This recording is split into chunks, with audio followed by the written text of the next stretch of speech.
जो आपने अभी जो आप ये हिंदू और मुस्लिम जो ये आप ये बात इसके आधार पे थोड़ा ये सीए कानून बना है। अरे जो जो जो अपने अल्पसंख्यक लोग, सीए कानून पे वापस ले लेंगे आप तो? नहीं, क्यों लेंगे? आप कलियर विधानसभा को देख लो, गिनवाने का मतलब तो आप कलियर विधानसभा को देख लो। अगर आप कलियर विधानसभा में जाएंगे तो कलियर विधानसभा में आप सड़कों की बात कर लो, वहां के ग्रामीण क्षेत्र में अगर आप जाएं और लोगों से बातचीत करें तो विधायक को गाली देते हैं। वो लोग कहते हैं कि तो हमारे यहाँ पर विधायक ने कोई काम नहीं किया। मैंने भी कहा कि कलियर विधानसभा के विधायक को गाली देते हैं, तो बाकी जो विधानसभाओं की मैं गिनती कर रहा हूं उनके विधायकों को भी तो लोग गाली देते हैं। बाकी तो स्थिति ऐसी पर वहां पर आपको नहीं दिखता। नहीं, हमें आपको नहीं दिखता, हमें नहीं पता चला। आप अलग अलग कलर के चश्मे पहन लेंगे। चश्मा तो मैं इसीलिए क्लियर पहनता हूँ। देखो ये चश्मा मेरा बिल्कुल एकदम क्लियर है, कलर है ही नहीं। कांग्रेस पार्टी के विधायकों ने अगर अच्छा काम किया होता तो वो अपना अच्छा काम गिनवाते ना। उन्होंने तो कोई काम गिनवाने की स्थिति नहीं है।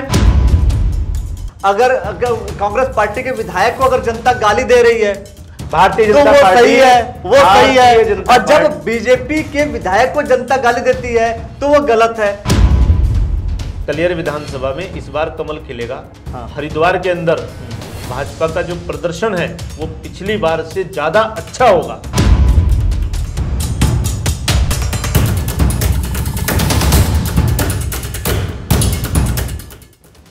(2022) में आखिर किसकी बनेगी सरकार, यह है अपने आप में सबसे बड़ा सवाल। और इन सवालों को लेकर जब कोई पत्रकार किसी भी राजनेता से बात करता है तो हर एक पार्टी का नेता अपने दावे को पुख्ता करने के लिए इस बात को बार बार दोहराता है कि सरकार बनेगी तो आम आदमी पार्टी की, सरकार बनेगी तो बीजेपी की। कांग्रेस से पूछो तो कांग्रेस के नेता कहते हैं सरकार बनेगी कांग्रेस की। यह हमें समझ में नहीं आता कि आखिर ये किस आधार पर ये स्टेटमेंट देते हैं, या सिर्फ और सिर्फ जनता को गुमराह करने के लिए ऐसे स्टेटमेंट दिए जाते हैं। ऐसे बहुत सारे विषय हैं और खास तौर पे आज मैं बात करने वाला हूं हरिद्वार जिले की 11 विधानसभाओं को लेकर के कि आखिर हरिद्वार जिले की 11 विधानसभाएं किसके हाथ में जाने वाली हैं, किसके हाथ में सर्वाधिक विधायक होंगे। और इन सवालों को लेकर के जवाब देने के लिए बैठे हुए हैं डॉक्टर अंकित आर्या जी, जिला उपाध्यक्ष है भारतीय जनता पार्टी के। तो डॉक्टर अंकित आर्या जी का मैं स्वागत करता हूं, लेकिन सवाल भी पूछूंगा आपसे कि ये जो सभी पार्टियां सिर्फ और सिर्फ वादे करती हैं, इन वादों पे खरे उतरने का काम भी तो नेताओं का है कि सिर्फ वादे करते रहेंगे? नहीं, नेताओं का तो काम है। हमारे यहाँ पर जो अपनी 11 विधानसभा है जी, 11 की 11 विधानसभाओं में 2022 में इस बार भारतीय जनता पार्टी अपने विधायक लेके आएगी। और इस समय भाजपा की सरकार है, हमारी सरकार अच्छा काम कर रही है। माननीय पुष्कर सिंह धामी जी हमारे मुख्यमंत्री, युवा मुख्यमंत्री हैं, उनके नेतृत्व में इतना अच्छा समर्थन इस बार जनता का मिल रहा है कि पूरी इस बात की संभावना ही नहीं, मेरे को पूरा विश्वास है कि हम 11 की 11 विधानसभाएं इस बार जीत करके पुनः 2022 में भाजपा की सरकार बनाने वाले हैं। जनता इस बात को बार बार कहती है कि उत्तराखंड की रीति नीति है वो ये कि एक बार बीजेपी आएगी तो एक बार कांग्रेस। बीजेपी आ चुकी है, अगला टर्न फिर कांग्रेस का है। देखिए, रीति नीति में परिवर्तन भी होता है। हम अपने काम के आधार पर वोट मांग रहे हैं। हम किसी उसमें विश्वास रखने वाले लोग नहीं है कि हाँ ऐसा था, इसका मतलब तो ये कोई काम ही ना करे क्योंकि अगली बार तो बदलना ही है और जो आया है उसे भी काम करने की जरूरत क्या है, ऐसा बिल्कुल भी नहीं है। हम लोगों ने अच्छा काम किया है, भाजपा ने बहुत ही अच्छा काम किया है विकास के काम को लेकर के, विकास की पूरी योजनाओं को लेकर के। नई नई योजनाएं इस बार माननीय मुख्यमंत्री जी ने अभी दी हैं, चाहे वो रोजगार से संबंधित विषय क्यों ना हो, चाहे वो काम से संबंधित विषय क्यों ना हो, यहाँ तक कि जो बहुत छोटी छोटी इकाइयाँ जैसे आशा कार्यकर्ता हैं उनके बारे में कभी किसी ने विचार नहीं किया। उनको लेकर के माननीय मुख्यमंत्री जी ने विचार किया और उनके मानदेय में बढ़ोतरी की। वात्सल्य योजना कितनी बड़ी योजना। कोविड के समय में जिन बच्चों के ऊपर कोई घर में नहीं रहा और जो बच्चे अनाथ हो गए किसी भी कोविड की इतनी बड़ी महामारी के समय में जो ये कुछ हुआ है, उन सबको ध्यान में रखते हुए उन्हें मामा और बुआ का जो आशीर्वाद, जो आश्रय उन लोगों को मिला, इसके लिए माननीय मुख्यमंत्री जी का आभार है कि उन्होंने इतनी छोटे छोटे ज्वलंत विषयों को लेकर के इस उत्तराखंड की चिंता की है और इस उत्तराखंड को विकास की नई राह पर लेके गए हैं। केंद्र में भी भाजपा की सरकार है और केंद्र का पूरा सहयोग उत्तराखंड को मिल रहा है, इसलिए आप निश्चिंत रहिए, 2022 में हम लोग पुनः सरकार बना रहे हैं। नहीं, ये जो आपने काम गिनाए, जाहिर सी बात है भारतीय जनता पार्टी का पद है आपके पास, तो भारतीय जनता पार्टी के पद होने के नाते आप सारे लिस्ट तो देंगे ही देंगे कि इतने इतने काम हुए। लिस्ट तो इतनी बड़ी है कि मैं बताऊंगा तो यहाँ पर शाम हो जाएगी, और अगर आप लिखेंगे तो पेन की इंक खत्म हो जाएगी, इतनी बड़ी लिस्ट है। लिस्ट पे आप मत जाइए, तो आप, क्योंकि भारतीय जनता पार्टी के जब लिस्ट, किसी कार्यकर्ता से बात करो लिस्ट देना शुरू कर देते हैं। लिस्ट की बात नहीं है, काम करेंगे तो बोलेंगे। काम किया है इसीलिए तो बोल रहे हैं, बिना काम के थोड़ा ही हम कोई बात कह रहे हैं। जो भी आपसे बात कह रहे हैं हमने किया है इसलिए कह रहे हैं। देखो बात तो यही है ना कि आप परिवर्तन की बात कर रहे हैं, आप लोग शायद परिवर्तन में ज्यादा बिलीव करते हैं, इसीलिए आप 3 मुख्यमंत्री परिवर्तित कर देते हैं। अभी हाल फिलहाल में ही कांग्रेस की परिवर्तन यात्रा हुई, तो शायद आपको वो शब्द वहां से याद हो गया। बिल्कुल है ना, क्योंकि यहाँ पर परिवर्तन नहीं, मुझे वो यहाँ पर कांग्रेस की परिवर्तन रैली के दौरान यहाँ पर कोई परिवर्तन नहीं है। 2022 में हम लोग सरकार बना रहे हैं, यही परिवर्तन है। 2022 में इस बार जो उत्तराखंड की रीति नीति जिसको लेकर के आपने सबसे पहले बात शुरू की, उसका परिवर्तन होगा। इस बार भाजपा की सरकार बनेगी। भारतीय जनता पार्टी, वही फिर से मैंने कहा कि भारतीय जनता पार्टी सरकार बनेगी। फिर से मैं आधार जानना चाहूंगा कि एक और स्टेटमेंट है जो जारी हो रहा है। बहुत से लोग हैं जो इस बात को लेकर के कह रहे हैं कि आपके तकरीबन 2 दर्जन विधायकों का टिकट कटेगा। स्टेटमेंट भाजपा के जी, भारतीय जनता पार्टी, देखिए भारतीय जनता पार्टी के अंदर संगठन, आपके संगठन जी, भारतीय जनता पार्टी एक लोकतांत्रिक व्यवस्था के तहत काम करती है। हाँ। हम लोग तो अगर चुनाव में जाते हैं तब भी लोकतांत्रिक तरीके से जाते हैं, जनता के बीच में जाकर के अपना पक्ष रखते हैं और जनता हमारे पक्ष को समझ के अपना विधायक चुनती है और उससे सरकार बनती है। लेकिन वही है ना कि विधायकों का टिकट यही प्रक्रिया, आप लोग की प्रक्रिया हाँ। संगठन में भी है। संगठन के अंदर भी एक लोकतांत्रिक प्रक्रिया है। चुनाव प्रबंधन जो समिति है जो पूरे के पूरे इस काम को देखती है, वो जिसको भी तय करेगी। हमारा काम है उसको चुनाव लड़ाना, क्योंकि हमारा प्रत्याशी कमल का फूल। हम लोग जो भी भाजपा जिस भी प्रत्याशी को यहाँ पर 11 विधानसभाओं में टिकट देगी, भाजपा संगठन पूरी निष्ठा के साथ उसको चुनाव लड़ाएगा। लेकिन मैं कह रहा हूं जो 2 दर्जन विधायकों के टिकट कटने वाले हैं, ये स्टेटमेंट जो जारी हो रहे हैं, जो लोग पूरा कहीं ना कहीं भारतीय जनता पार्टी के जो लोग हैं वो भी लोग कांग्रेस पार्टी ज्वाइन करने लगे हैं क्योंकि उनके टिकट कटने वाले हैं। ये कांग्रेस की परंपरा है, हमारे यहाँ इस तरह की आपकी परंपरा है नहीं। यशपाल आर्य जी आपकी पार्टी में थे अभी। देखिए ये यशपाल आर्य जी आपकी पार्टी में ही थे। ये जो परंपराएं हैं, ये देखो हमारे यहाँ पर जो भाजपा के अंदर एक तरीके से आप ये मानिए कि हमेशा नए जो युवा जो वर्ग है, जो जैसे आपने भी मुख्यमंत्री जी का हमारे यहाँ परिवर्तन हुआ, आपने परिवर्तन कहा, युवा मुख्यमंत्री उत्तराखंड को मिला, एक अच्छा चेहरा उत्तराखंड को मिला, और उत्तराखंड में जब उस चेहरे की उपस्थिति हुई तो उसने अपने नाम को सार्थक करके दिखाया। माननीय मुख्यमंत्री जी ने इस बात को सिद्ध किया कि इस बार युवा सरकार। तो इन सब चीजों को ध्यान में रखते हुए टिकट कहीं ना कहीं इन सब चीजों को ध्यान रखते हुए टिकट काटना है आपको। टिकट नहीं काटना, ये जो टिकट काटना शब्द है ना, ये हटाइए। ये क्या व्यवस्था नहीं है। क्या रखें? देखिए क्या टिकट का बदलाव, भाई जो जीतते हुए विधायक है उनको हटा के दूसरे को टिकट नहीं देना, नहीं दूसरे को विधायक बनाना, ऐसा भारतीय जनता पार्टी चाहती है। नहीं, ऐसा नहीं है। टिकट का बदलाव, भाई जो लोग पहले से यहाँ पर स्थापित हैं उन लोगों को आगे जाना है, उनकी जगह दूसरे और लोग भी आ सकते हैं। इसमें कोई बात थोड़ी, ये लोकतांत्रिक व्यवस्था है। इसको आप ऐसा क्यों मान रहे हैं? तो अगर विधायक भाजपा का टिकट कटना ही है, ऐसा क्यों मानते हैं आप? नहीं, अगर भाजपा विधायकों का टिकट काटती है मतलब भारतीय जनता पार्टी ने अच्छा काम नहीं किया। नहीं, भारतीय जनता पार्टी, देखिए आपने फिर बात घुमा ली। भारतीय जनता बात नहीं, बहुत स्पष्ट तौर पर नहीं, दो बातें हैं। अगर भारतीय जनता पार्टी टिकट काटती है जीतते हुए विधायकों, हरिद्वार जनपद के सभी विधायकों ने अच्छा काम किया है। सभी विधायकों ने। आप उन विधायकों का भी जिक्र कर रहे हैं क्या? मैंने कहा विधायकों का भी जिक्र कर रहे हैं। मैंने कहा भाजपा सिर्फ भाजपा? भारतीय जनता पार्टी के 8 विधायकों ने पूरी तन्मयता के साथ जन सेवा की है। अच्छा, उन्होंने पूरी मेहनत के साथ, कांग्रेस वालों ने किया है, उन्होंने पूरी मेहनत के साथ अपने कर्तव्य को, अपने कार्य को जनहित तक, जनता के बीच तक वो लेके गए। और उनका टिकट है, आप जिस विकास कार्य की बात कर रहे हो वो विकास कार्य भी हमारे चैनल पे जब रिपोर्ट के माध्यम से चलता है तो विकास कार्य दिखता है। जब हम ज्वालापुर में जाते हैं तो सुरेश राठौर के खिलाफ जो लोगों का गुस्सा वो भी दिखता है। जबरड़ा विधानसभा में जाइए, जबरड़ा विधानसभा में जबरड़ा में रहने वाले जो लोग हैं अपने विधायक के खिलाफ जब कुछ बोलते हैं तो वो भी विकास दिखता है।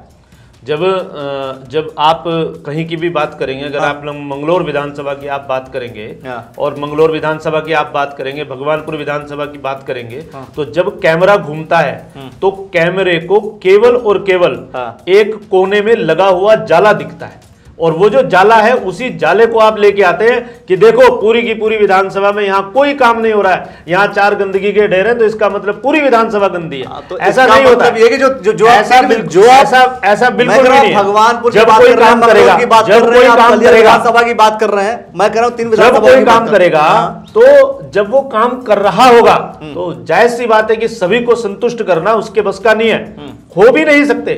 आप और मैं बात कर रहे हैं, जरूरी नहीं है मैं आपकी सारी बात आपके आधार पर 3 विधानसभाओं के जो कांग्रेस पार्टी के विधायक हैं वो भी उन्होंने भी अच्छा काम किया है। कांग्रेस पार्टी के विधायकों ने अगर अच्छा काम किया होता तो वो अपना अच्छा काम गिनवाते ना।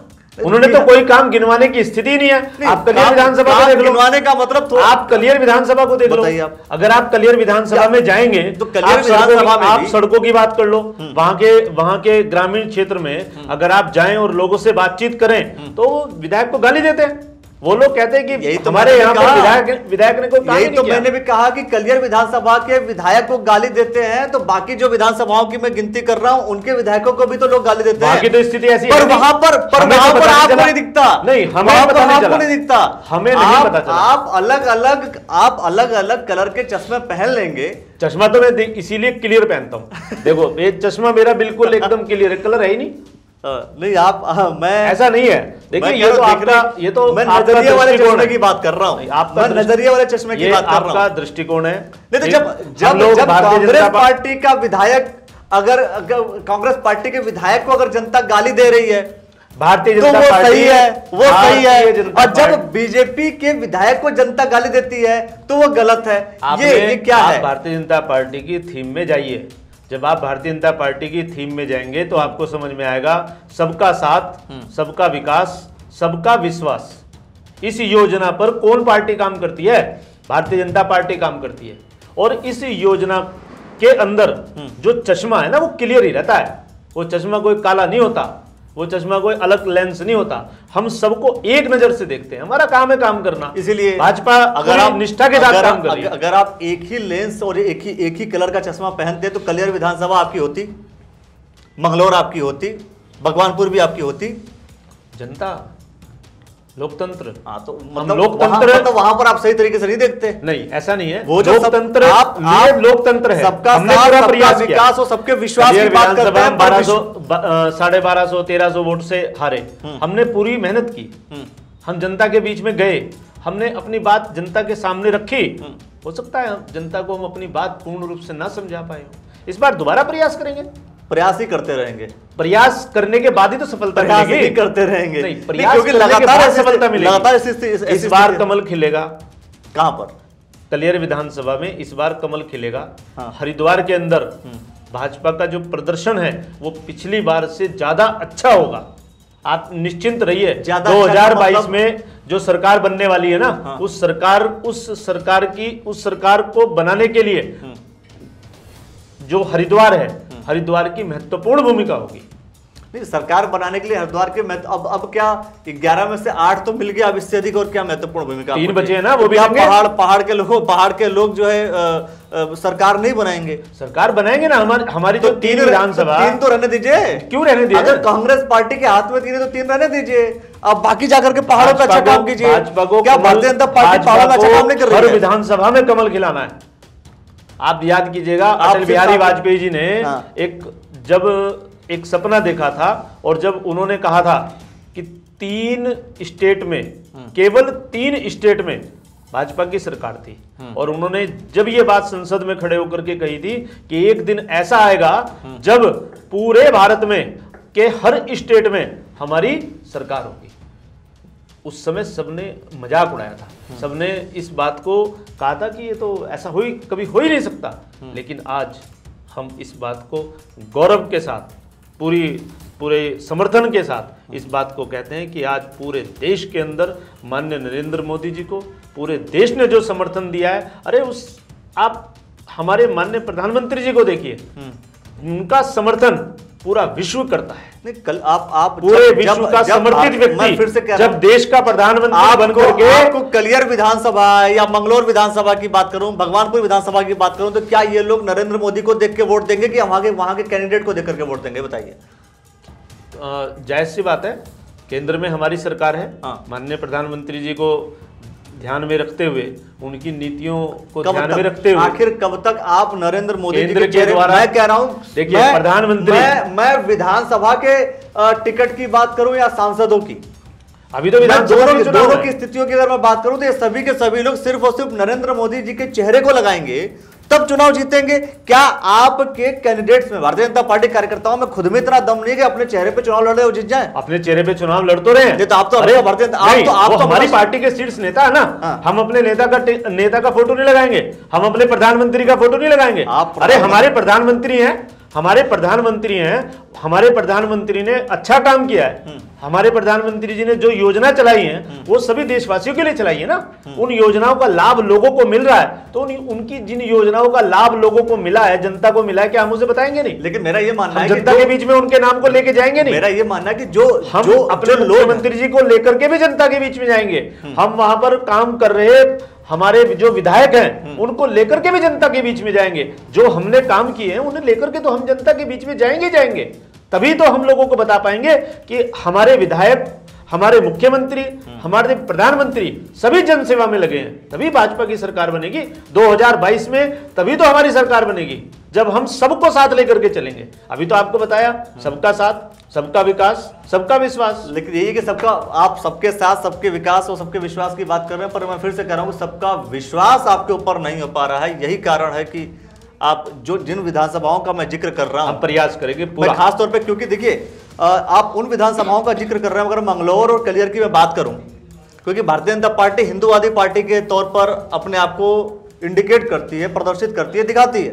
देखिए, और ऐसा धर्मनिरपेक्ष अगर कोई दल है तो वो भाजपा ही है। कांग्रेस पार्टी लगातार आरोप लगाती रहती है, लगातार कहती है, और आपके न जाने कितने ऐसे लीडर हैं जो सिर्फ हिंदुत्व की बात करते हैं। ऐसा आपको कौन बताता है? कांग्रेस पार्टी के आप किसी भी नेताओं का सुन लीजिए, आप हर एक कांग्रेस पार्टी का हर एक नेता इस बात को कहता है कि भारतीय जनता पार्टी सिर्फ हिंदुत्व। कांग्रेस पार्टी के लोग ये भी कहते हैं कि अगर भारतीय जनता पार्टी दोबारा आ गई, 24 में सत्ता में आ गई, तो हिंदू राष्ट्र आप घोषित कर देंगे। देखो, मैं तो भारतीय जनता पार्टी को लेकर के आपको एक ही बात कह सकता हूँ, ये तो कांग्रेस के लिए बहुत ही अच्छी बात है कि जो कांग्रेस के सबसे पहले प्रधानमंत्री थे जी, अगर आपने उनका स्टेटमेंट कभी सुना हो तो जवाहरलाल नेहरू जी ने कहा था, मैं एक्सीडेंटल हिंदू हूँ, एक्सीडेंटल हिंदू हूँ। और आज उन्हीं की पीढ़ियाँ आज मंदिरों में जाती हैं, कभी जनेऊ धारण करती हैं, कभी कहीं गंगा स्नान पर खड़ी होती हैं और लोगों को ये बताने का प्रयास करती हैं कि हाँ हम हिंदू हैं, और आप हमारे ऊपर ये आरोप लगा रहे हो। तो बताने का प्रयास कर रही है, तो मैं वही, धर्मनिरपेक्ष दल अगर कोई है तो वो भाजपा है। लेकिन जब ऐसे मुद्दे आते हैं तो उसमें भारतीय जनता पार्टी एक तरफा हिंदुत्व के साथ खड़ी हुई नजर आती है, और लोग यही कहते हैं कि आप सीए कानून लेकर के आते हैं, जो कि सीए कानून धर्मनिरपेक्ष कहां से हुआ? सीए कानून कहां से धर्मनिरपेक्ष हो गया? धर्मनिरपेक्ष नहीं है। अरे कैसे धर्मनिरपेक्ष नहीं है? मतलब धार्मिक है, कम्युनल है। धार्मिक जो आपने अभी जो आप ये हिंदू और मुस्लिम जो आप ये बात, इसके आधार पे थोड़ा ये सीए कानून बना है। अरे जो अपने अल्पसंख्यक लोग, सीए कानून भी वापस ले लेंगे आप? तो नहीं, क्यों लेंगे? क्योंकि किसान बिल भी वापस ले लिया ना आपने। अरे किसान बिल के लिए तो माननीय प्रधानमंत्री जी ने बताया ना। हाँ, तो वो हम भी अपनी वापस बात लेना। समझा नहीं पाए। हाँ, तो वो भी आप सीए भी नहीं समझा पाए ना। नहीं, सीए हमने समझा दिया। अच्छा, लोग शांति से बैठ गए तो सीए समझा नहीं, ऐसा नहीं है। अगर हमने CA समझा दिया। आंदोलन CA एक बिल अगर आप वापस लेते हैं, CA दूसरे बिल के लिए भी तो लोग जनता सड़कों पर उतरेगी। सरकार जानती है कैसे निपटना है, आप उसकी चिंता छोड़ दें, सरकार देख लेगी अपने आप। चलिए, सरकार जो देखेगी देखते रहेंगे, लेकिन द न्यूज वाला नेटवर्क हरिद्वार जिले के 11 विधानसभाओं पे पूरी नजर रखेगी। और मैं आपसे कहता हूं कि हरिद्वार जिले की 11 विधानसभाओं से लेटेस्ट अपडेट लेने के लिए द न्यूज वाला नेटवर्क को लाइक, सब्सक्राइब, शेयर करते रहिए।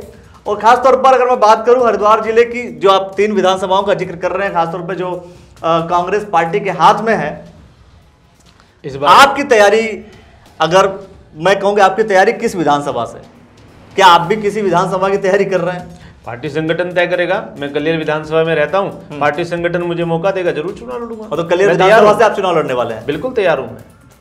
100% आप कलियर विधानसभा से भाजपा चुनाव के लड़- कार्यकर्ता की ये विशेषता है। हाँ। वो हर वक्त चुनाव में जाने के लिए और हर वक्त चुनाव में लड़ने के लिए तैयार रहता है।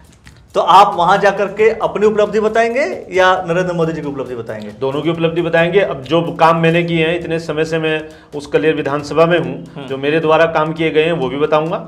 हमारे माननीय प्रधानमंत्री जी ने जो किया है वो भी बताऊंगा। हमारे माननीय मुख्यमंत्री जी ने जो किया है वो भी बताऊंगा। हमारी सरकार है प्रदेश में, हमारी सरकार के जो जो जनहित के कार्य हैं सबको लेकर के जनता के बीच में जाऊंगा। मैं एक सवाल जरूर लास्ट में एक सवाल करूंगा कि सभी लोग कलियर विधानसभा, खासतौर पर जब मैं बात करता हूं तो वहां पर कहते हैं कलियर विधानसभा इस बार हमारी होगी, इस बार हमारी होगी, इस बार हमारी होगी।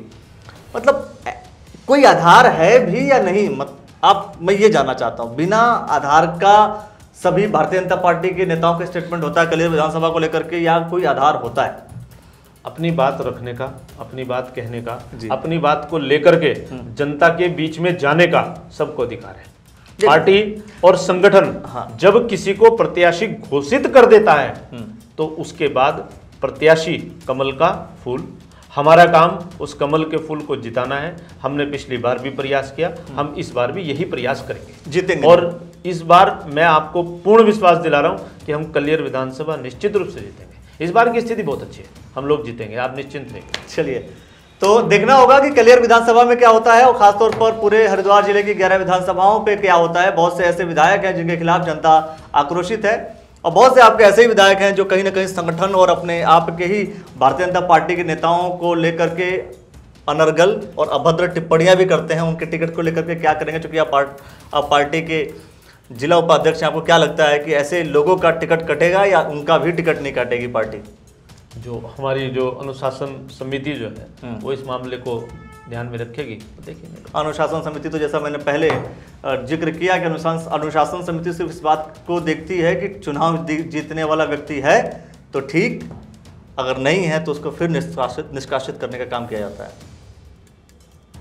ऐसा ही है कुछ सर? देखिए, जो बात आप कहना चाह रहे हैं और आप जिस बात को इंडिकेट करना चाह रहे हैं, देखिए पार्टी जो है ना, ये बिल्कुल एक तरीके से लोकतांत्रिक तरीके से काम करती है। पार्टी अपने आप इन चीज़ों को संज्ञान में है, पार्टी के ना सारे विषय संज्ञान में है। तो कोई अगर ये मानता है कि हमारे ऊपर किसी की नज़र नहीं है, ऐसा नहीं है। पार्टी के बहुत सारे हाथ हैं, उनके विभिन्न प्रकार के संगठन भी काम करते हैं। तो वो सब अपने आप सामंजस्य बैठाएंगे, और जो भी सामंजस्य बैठेगा एक अच्छा परिणाम, अच्छे प्रत्याशी, अच्छे लोग आपके सामने आएंगे। आप अभी थोड़ा सा धैर्य रखिए, 2022 में विधानसभा चुनाव होने हैं और अभी समय है, अभी प्रत्याशियों के चयन की प्रक्रिया प्रारंभ होने ही वाली है। आज हमारे यहाँ देहरादून में चुनाव संचालन समिति की पहली बैठक भी हुई है, तो अच्छे सुखद परिणाम आएंगे, आपके सामने होंगे। चलिए, देखना होगा कि हरिद्वार जिले की 11 विधानसभाएं वास्तव में भारतीय जनता पार्टी के हाथ में आती है, या जो परिवर्तन के आधार पर जिस तरीके से उत्तराखंड में देखा जाता है, एक बार बीजेपी एक बार कांग्रेस, इस बार बीजेपी है तो अगली बार शायद कांग्रेस के चांसेस बने। लेकिन ये तो जनता तय करती है, और जनता जो भी तय करेगी वही 2022 में हमारी सरकार बनेगी, और किसी की सरकार नहीं बनेगी, कोई मतलब नहीं है। चलिए दोस्तों, अब तक आप हमारे साथ बने रहे, इसके लिए आप सभी का बहुत बहुत धन्यवाद सर। आपने जो समय दिया इसके लिए आपका बहुत धन्यवाद सर। और दोस्तों, इस वीडियो को लाइक शेयर जरूर कर लीजिए। आप इस चैनल पे अगर आप देख रहे हैं, चैनल को सब्सक्राइब कर लीजिए। आप सभी का बहुत बहुत धन्यवाद दोस्तों, बहुत बहुत शुक्रिया।